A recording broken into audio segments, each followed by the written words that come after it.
with 1 cup of raw peanuts, 1 cup of sugar, 1/2 cup of light corn syrup, and 1/4 teaspoon of salt.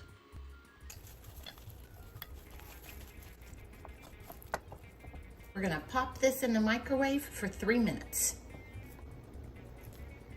Back in the microwave for 3 more minutes. We're now gonna add 1 teaspoon of butter, 1 teaspoon of vanilla extract. Back in the microwave for 1 more minute. 1 teaspoon of baking soda.